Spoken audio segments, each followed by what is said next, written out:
Deep breath and recording. Avoid legal snacks by telling people they're being recorded. You're being recorded. Avoid legal snacks.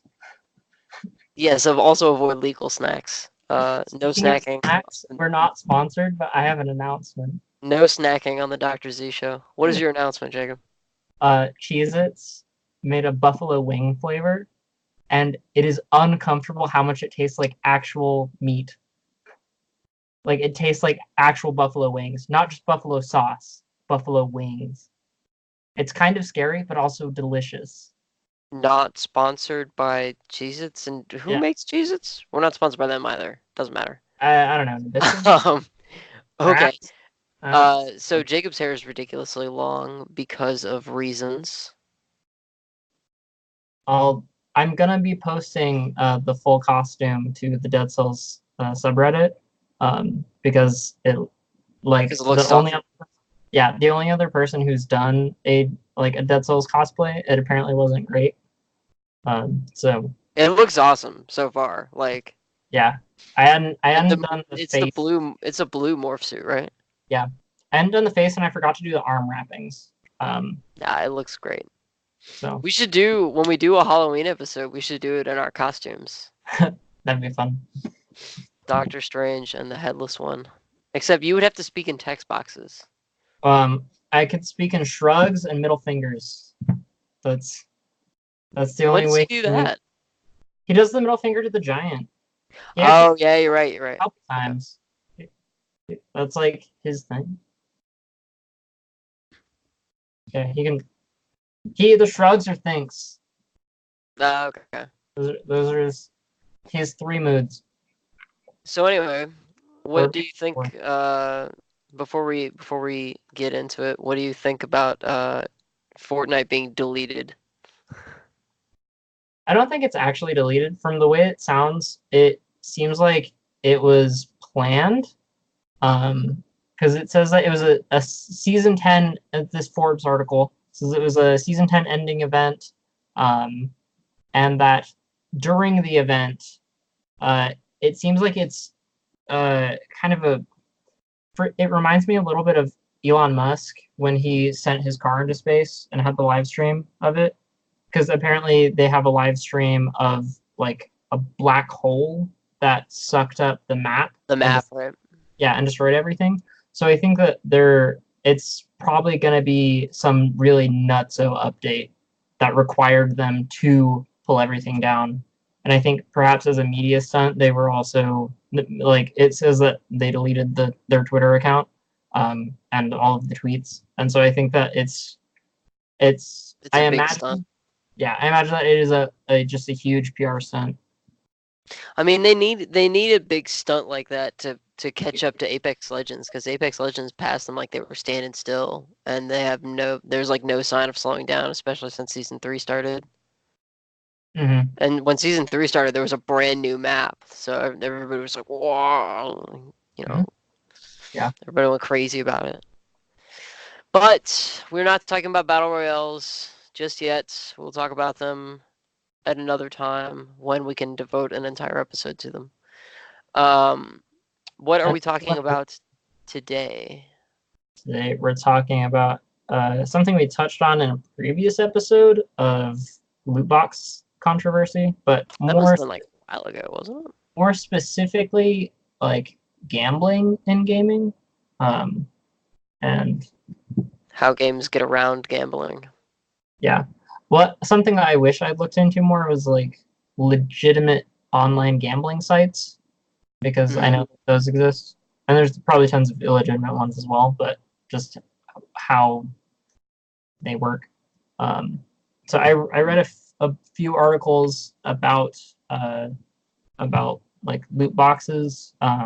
Yeah, so we have 3 general articles, like in addition to like kind of our basic knowledge of what's going on. We have an article from Hardcore Gamer, one from The Guardian, and one from the New York Times. And I'll post all the links to the articles when the video goes up. Nice. But those are the articles we're going to be referencing for y'all's reference.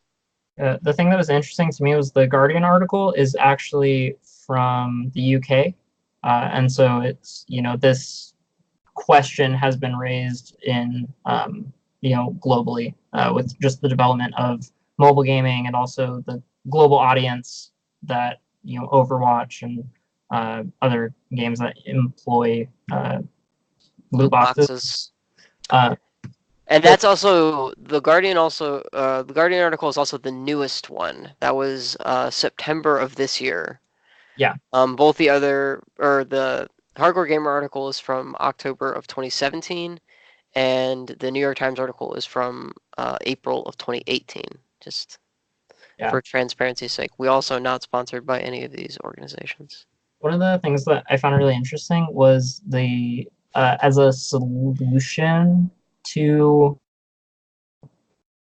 like a middle ground between people's concern and the mechanics, because it seems like all like trading card games managed to survive this legal battle in the 90s, um, is what Yeah, some. the Hardcore Gamer article touches on MTG, Yeah.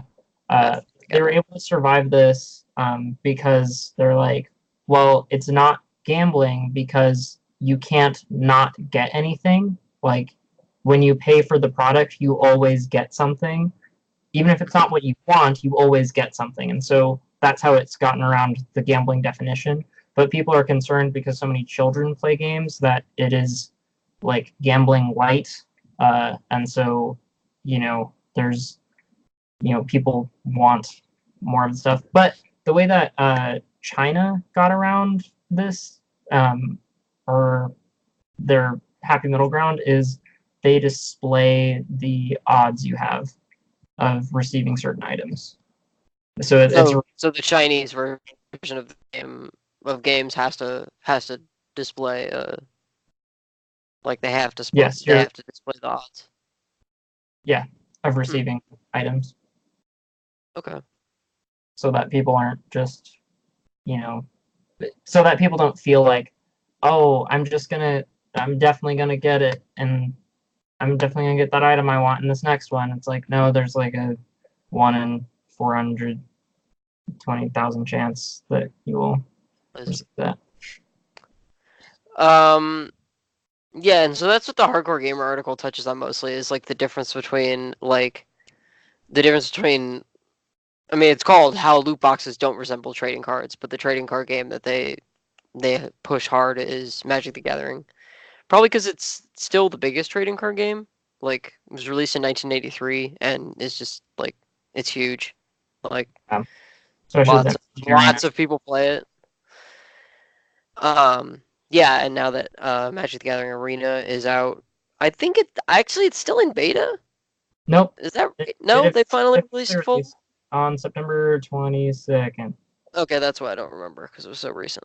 But yeah, it was in beta for a long time, but it was open and everybody could play it. And so with the official release, like Magic is just like beating people left and right. Uh, like, I mean, and I hesitate to say like a lot of people I know play Magic because like a lot of people I know do play Magic, but I mean, yeah, but like of course, like I'm a big fucking nerd. Like I play Magic, like so I would associate myself with other people that play Magic. Whatever. Anyway, point. The thing that the Hardcore Gamer article pushes the most, I think, is that you can you can buy cards individually. So you can like buy like, oh, I like need this one card for my deck, so I'm gonna go and buy it instead of Yeah. just like opening an entire box, like 30 packs or whatever, and just like, having a completely random chances to get the one card in that box that you want. Um, you can just buy everything individually. And they do note that that is more expensive, but loot boxes in a lot of games, loot boxes don't have that.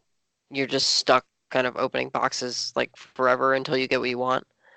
And some Yeah. people get really lucky. I mean, some people they get the free loot box, you get when you log in for the seventh time this week, and that has the one item they want, and they never have to buy a loot box. Other people blow. hundreds of thousands of dollars on these things and gamble, their life savings away to buy digital items. Yep. So what do you think? Like what um like how do you feel about loot boxes? Just like in general.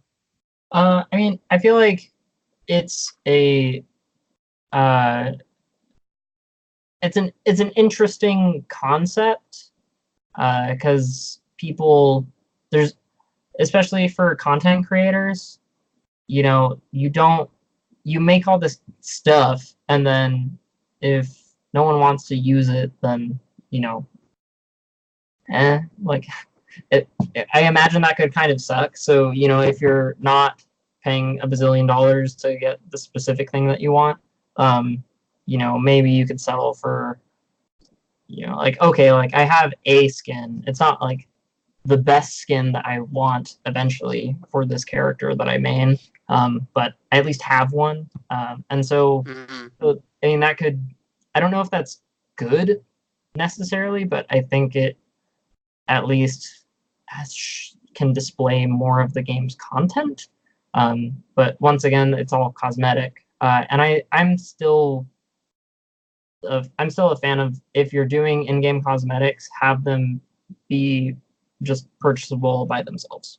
You know, like, Like League, for example, where you can yeah, like buy one skin, even though they have the like the crafting mechanics where you have to buy the keys to open the chests that yeah, might have the items you want, and it's gotten more and more complicated yeah. as it gets older and gains more popularity.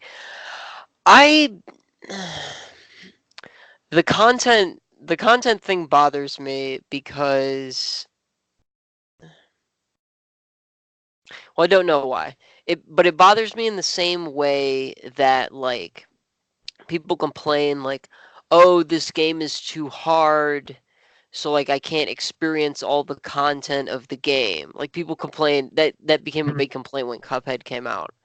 That people were complaining like, "Oh, the game is so hard, like I can't get past the first island, like so I can't experience the rest of the game."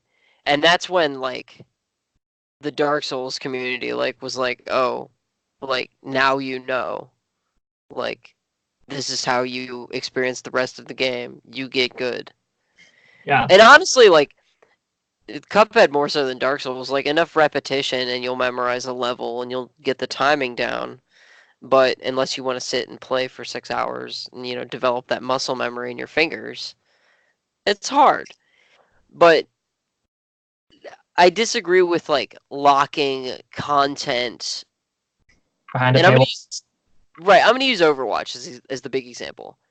I like Overwatch as a game. Like I played it when it came out, and I wasn't like really good at it, so I played it a bit with some people that I knew that got it, and it was fun, but it's not, it stopped being my thing after a year or so.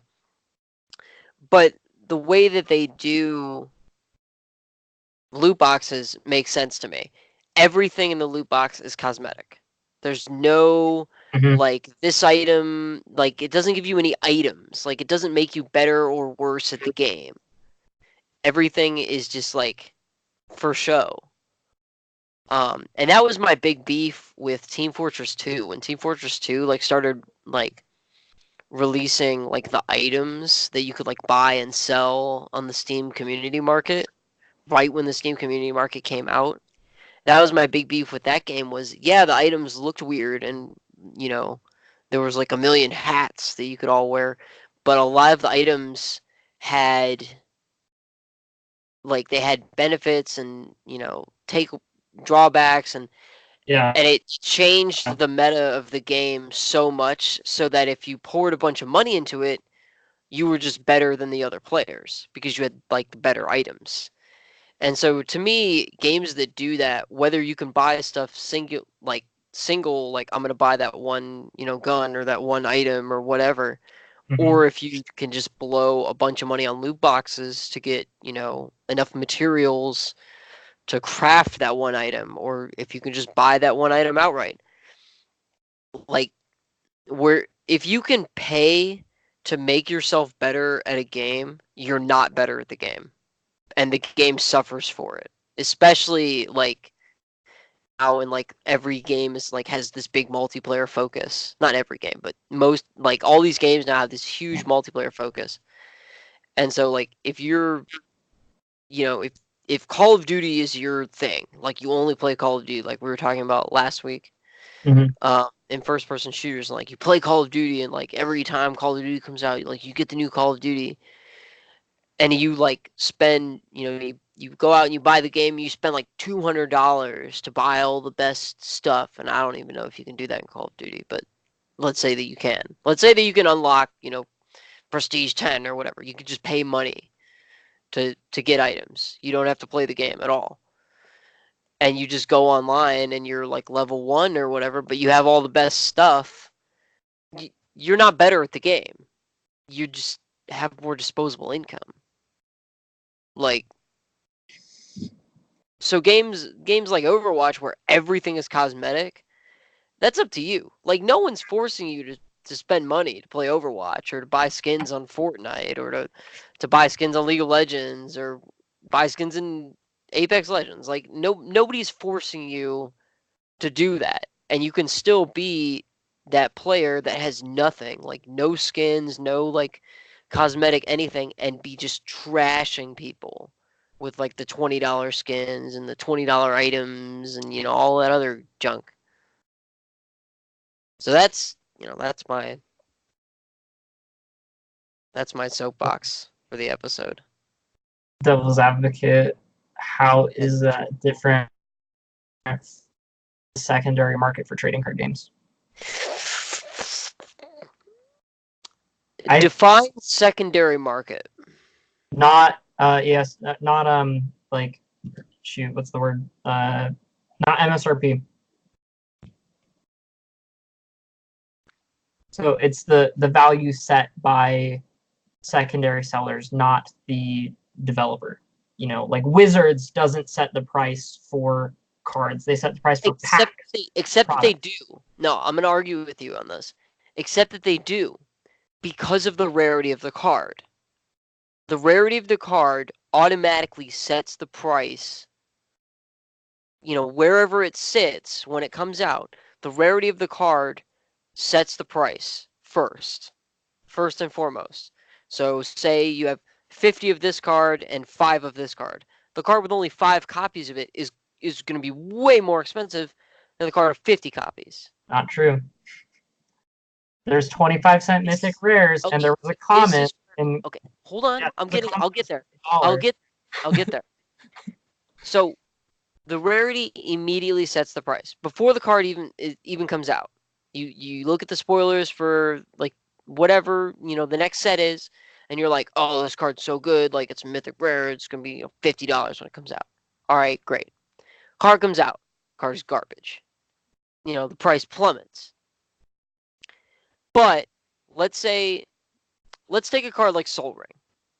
Soul Ring artifact, huge commander staple. If you play Yeah, commander, you got a Soul Ring, unless you're like some weirdo who is against Soul Ring or whatever. I know people that are way against Soul Ring. Point. Soul Ring, like you got a commander deck, Soul Ring's got to be in it. Like one cost, one generic, create 2 generic mana. Can't beat it. You know, you got value all over the place with that card. It's a common, uncommon. It's been printed common and uncommon, but it's what, roughly $5 now. It's about $5 on the low end. I've seen it places as high as 10 and 15. It's That's because it's a staple in those decks. So, for example, standard. The new set comes out, all the cards are expensive. All of them. They all are going to cost more. When those cards rotate out of standard in 3 or 4 sets, the price plummets, mm-hmm. unless they are becoming staples or seeing play in modern and legacy and commander. Yes. So the rarity of the card sets the price initially, and then the availability of the card sets the price afterwards. Well, the validity of the card. Well, also the availability. So like Soul Ring is a common and an uncommon, Yeah, but there are there are far fewer of them on the market because the people that have them one keep has. them. Yeah. Because I have like 10 or 15 because they're all in decks. Yep. So like I'm not gonna get rid of them. Like why would I? The card is good. It sees play in every deck that it's in. Why would I get rid of it? Unless Wizards completely loses their mind and bans it. But that's that's a different soapbox. Yeah. I mean, granted, the commander ban list isn't actually controlled by Wizards. Really Yeah, it's a secondary committee because Commander was designed by players, and so it's a player run ban list. I think interesting. I think I Wizards didn't know has that. some I think Wizards has some input, but they're not like the they don't like they don't do the they I mean they put it on their website because they support the Yeah, community. I But was gonna say. I was like, I've seen it on their website. yeah, yeah, it's on their website and it's on Gatherer, but it's not like they don't actually make it. I guess it's the same as the Oathbreaker ban list, like Oathbreaker, the commander, like subtype. Anyway, we're getting too much into trading cards. Yeah, I but I think. guess the Yeah, corollary that I'm making is that there are people who spend ungodly amounts of money to have the best decks have win percentage. And my sort of counter, but it doesn't hold up too well, is that because of the random nature and not just like pure skill that is inherent in like first person shooters and lots of other multiplayer games that don't have random elements where things are just for the most part in your control. Like mm, someone can get mana flooded or mana screwed playing a hyper expensive deck that they've spent thousands of dollars on, and they can still lose to like a bunch of junk commons. yeah. Um, So hold on, real quick while you that's say that. While you say that, I'm gonna turn to my wife because we had this conversation the other day where she was complaining about the win rate of her deck. Her deck is very good, mhm, but she complains about the win rate about it a lot because she only has one commander deck, and we had this conversation like she sees every time that deck is in action. So every time she remembers, every time she gets mana screwed, every time she gets mana flooded, every mhm. time she doesn't get the staple cards out that she needs, and she loses. She also remembers every time that the deck does extremely well and just like rolls over people. Yeah. There is no like and this is the point I think that you're making, correct me if I'm wrong. There is no one like you could spend $50 million on a deck, Mhm. but it can still lose. It will Yes. still lose. It won't have a 100% win rate. Nothing does. Yeah, admittedly nothing does, but like you In yeah, Magic, in Magic especially, in card games especially, not yeah, even just in Magic, in any card game, Pokemon, Yu-Gi-Oh, what's Vanguard, the new yeah. hotness. So okay, so pay to win is bad, Well, but yeah, but that's like saying the devil is evil. I guess what I'm saying is like, is it like if you pay to put better cards in your deck, and granted, expensive doesn't necessarily mean better. Uh, True.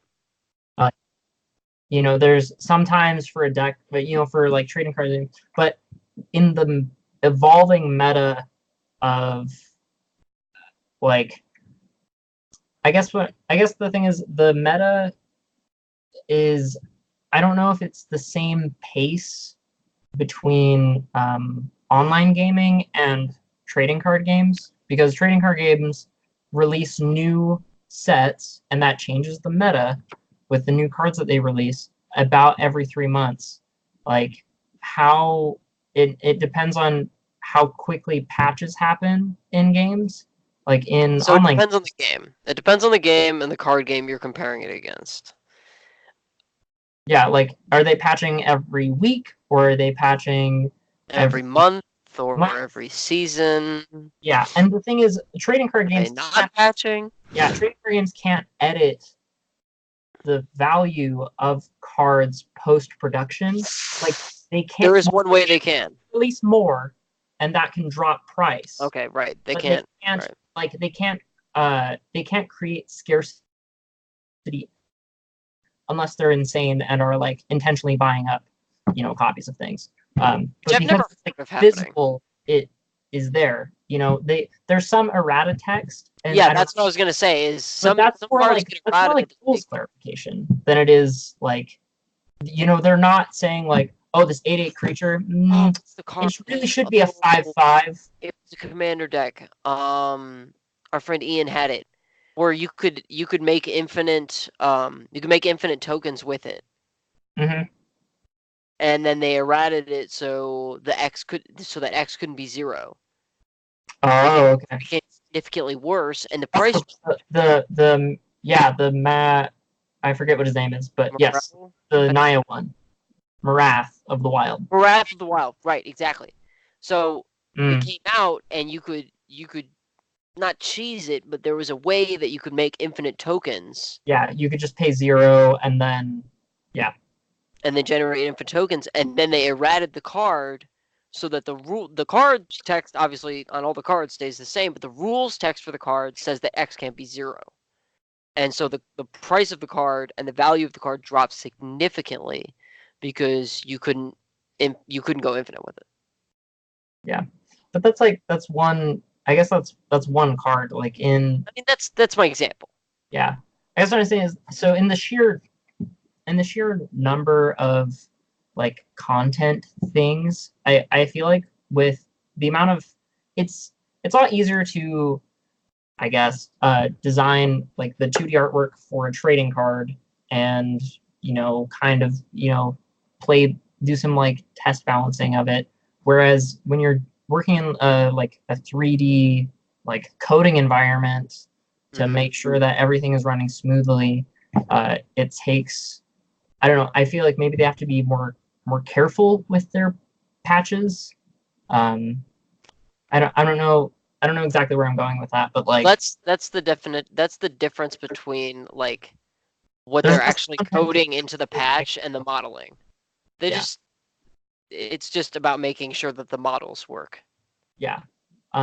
So I guess what I was is like, so in League of Legends, when they release a new champion and they have to balance it and everything, like there's just, as more and more content exists as you release, like because the thing is in The video games, scope of the patches change. yeah, they're not like back balancing, I guess. So in trading card games, they have, the kind of like their standard seasons of certain cards that are in rotation, and Mm-hmm. that doesn't happen in online gaming. Like, you have all of You the have to items balance that, everything at once. yeah, with the exception of like League of Legends and Dota, which have had items that they have balanced and removed and added in and everything, but they Well, haven't, like, champions also get reworked completely. that's true. They change for League at least. I'm not sure if this is true in Dota because I don't play Dota. In League, champions that have been, I mean, remember Gangplank, Yeah. pirate champion, like you know, he was really strong. He, people nicknamed him Bankplank because of the amount of money that you could make Mm. playing him. If you played him a certain way, you just had all the money to buy all the items, that you needed as soon as possible. But then they drastically changed his kit when he got a rework, and Yeah. so almost all of his abilities worked differently, and so Yeah. people had to refigure out how to play him, and Hmm. that happens more and more as the game gets older and older. The much older champions, Gangplank, Sivir, they get updated and their kits change or their kits get reworked somehow. So people have to decide again how to play them. Yeah. But that's we're sort of getting away from we're climbing away from the topic, and I guess here's the question though with League that bothers me: is League pay to win? No, not really. I mean, like you can pay to acquire champions, but they get patched and the meta. I feel like the meta shifts enough that you like your like glory with a certain champion isn't long lived enough to be like, oh, like I paid like, and none of the champions are like they're not even if you're paying real money, it's not even like 50, $100. Like, it's nothing crazy. Right. I would, and this is where we can sort of like fuse together the analogy is okay. Yeah, sure. I was like, what are you doing? Um, this is I mean this is where we can fuse together the analogy is a champion in League is like a deck in Magic. There will always be a deck that can beat it. There will always be a champion that can beat your champion. And no one champion or one deck is like, you know, god tier strong and like Like, is undefeated. So that's where I'm fusing the analogy together. yeah, And I would agree with you. Like I at first I was like, no, League is pay to win because you can buy champions, it's like whenever you want. But say you spend $1,000 and you buy all the champions, then you have all the champions, then what? Then you got to practice with all the motherfuckers, and like that takes like yeah, your whole life. yeah. Because like, so I guess I would say Magic isn't pay to win, but it's pay to improve your chances of winning. Yeah, that's longer and So, complicated to um, say. but I guess like when it comes down to loot boxes, the thing that I agree. I don't like the in games that are almost purely skill.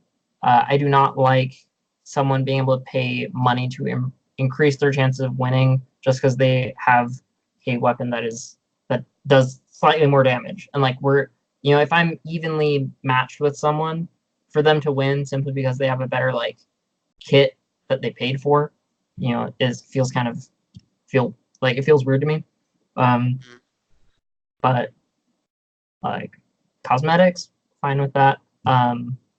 The one thing, so this is like sort of out of left field, but the one thing that is kind of a terrifying uh, development and something that I think is evidence of the like legislators in different countries are having is if you search like on YouTube like mom gets angry at Fortnite purchase, it's terrifying how many results there are because there's just like basically tutorial videos of kids stealing their parents' credit cards to buy things online.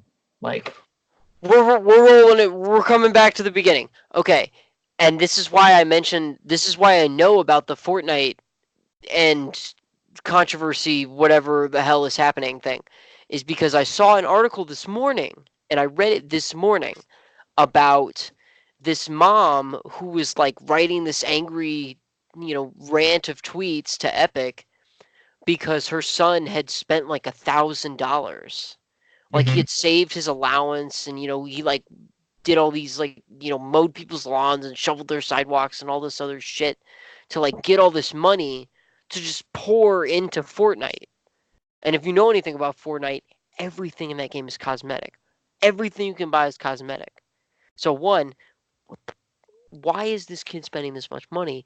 Number two, why is his mom upset about this? If I was like, the reason the mom is upset is because the kid's underage. Kid's under 18.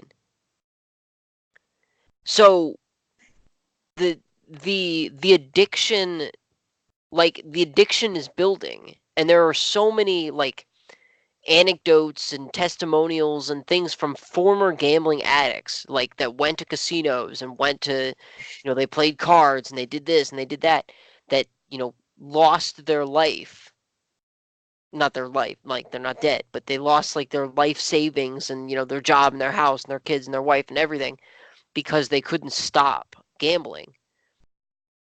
That's what's happening now. People, they don't want to realize that, oh, it's only $20 on this pack of cards in Hearthstone, and oh, it's only, I only spent $5 on loot boxes in Battlefront, and oh, I just bought $10 worth of loot boxes and in Overwatch. That's how it starts.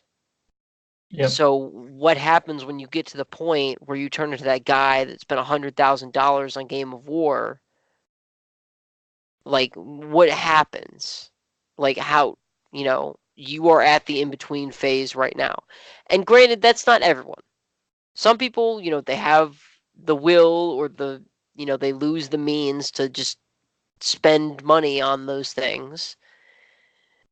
And, I won't lie. Like, I'll, opening a loot box is exciting. The flashing lights and sounds, and oh, am I going to get the item that I really want? Oh, I didn't get it this time. Maybe I'll buy just one. But then just one turns into three, turns into six, turns into nine. Like, it expands. And Mm-hmm. then suddenly you spend $100 on a game and you're like, oh no, this is bad. It reminds me of the really, really old Penny Arcade comic that was talking Oh, about like League. yeah. League is great. It's It's like, free. It's so yay. free. It's like, so how much money have you spent on League? It's like, I've spent $8,000. That's you know Um, that's that's where it's at right now. yeah. Gambling. Gambling is bad I had unless a you're really thought. good at it. Uh, Food Just one thought, boxes. Yes. Taylor. It was like a concluding thought. Um, mm, Oh, that would be good. shoot. Wait, let me think. Okay, loot boxes. Uh, loot Gambling. boxes are bad. Gambling is bad. Oh no. Okay, so one thing though, This is really that funny to watch. the part of the reason that like paying for online content isn't inherently bad, because of DLC. Like DLC is a thing, but Okay, it's I'll permanent let content. you I'll let you It's go with permanent this. content that expands like like your ability to play the game, but not necessarily not in the way that multiplayer stuff is like pay to win. It's like pay to experience more of a game that you enjoy. So Like like an expansion pack, or like, yeah, more storyline, etc. Like all the stuff like World of Warcraft. It's fine. It pays the developers. It keeps the fan base going. It expands the lore of the game. There's lots of things that basically add to the art that is the game.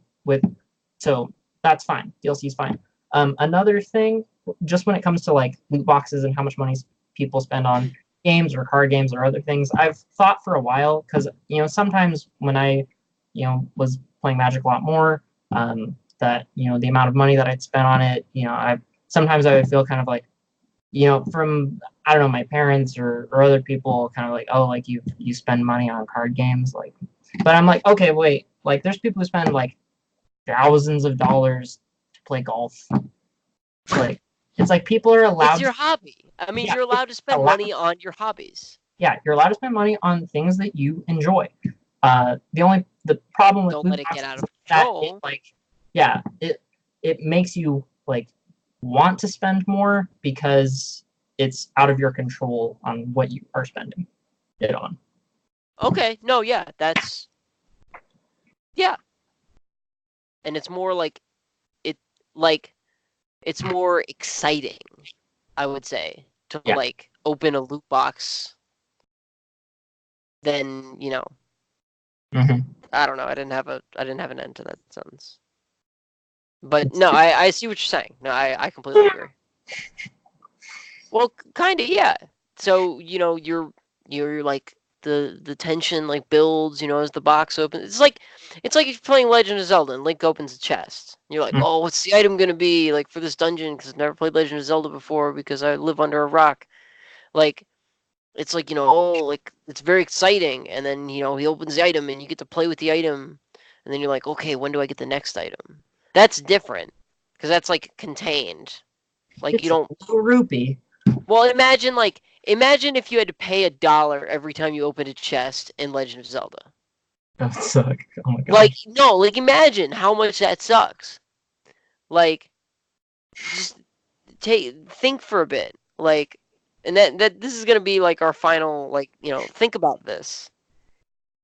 What's the difference in you know paying $5 for a cosmetic item that doesn't change the way you play the game at all, or paying $5? Let's say it's ridiculous. Let's say you have $5 to open a chest that gives you the hook shot that dramatically changes the way the game works and the puzzles work and the way that enemies can be approached and the way the terrain can be traversed.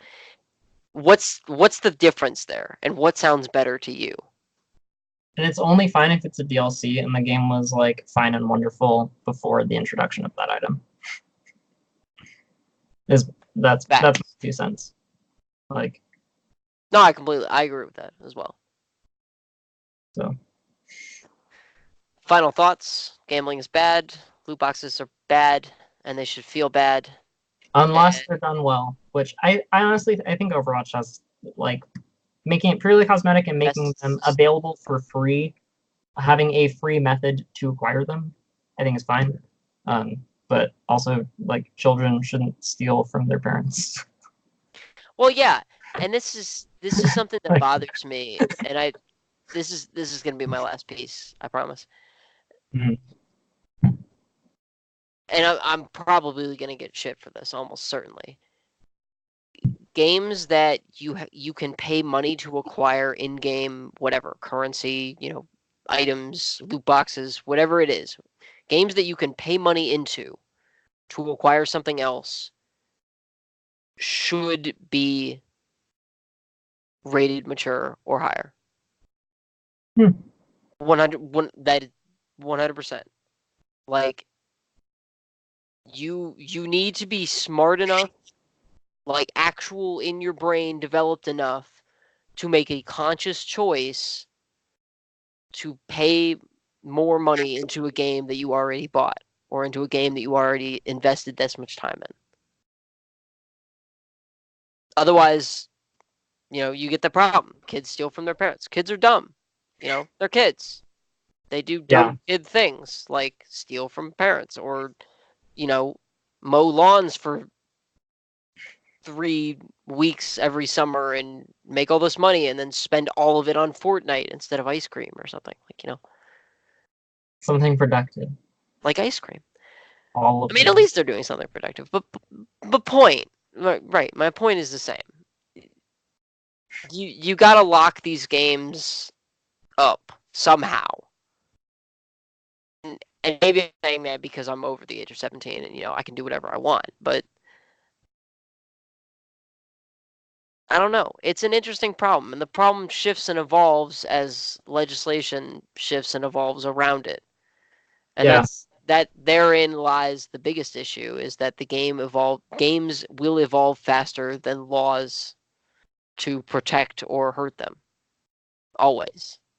yeah, Always have and they always will. yeah. It's such a there's it. It takes a kind of a long time to like gather data on things like this to for Especially since it's so new. yeah, yeah. So Alright, well what do you guys think? Are what game would you argue, your case for? What would you spend your loot box money on? Let us or know. what gacha game would you enjoy? Yeah. How much money do you spend on the gacha games? I always thought that was a fun name because it's gacha, like the gotcha, getcha, the odds. Anyway, let us know what games you play that have loot boxes or that don't have loot boxes, and why or how you ignore them, and why or how you enjoy them. And we'll see you next time on the Dr. Z Show. Stay tuned, though. We're going to have some bonus bits coming out during the week, so stay tuned for that. And let's plays. We'll see you next time. Adios.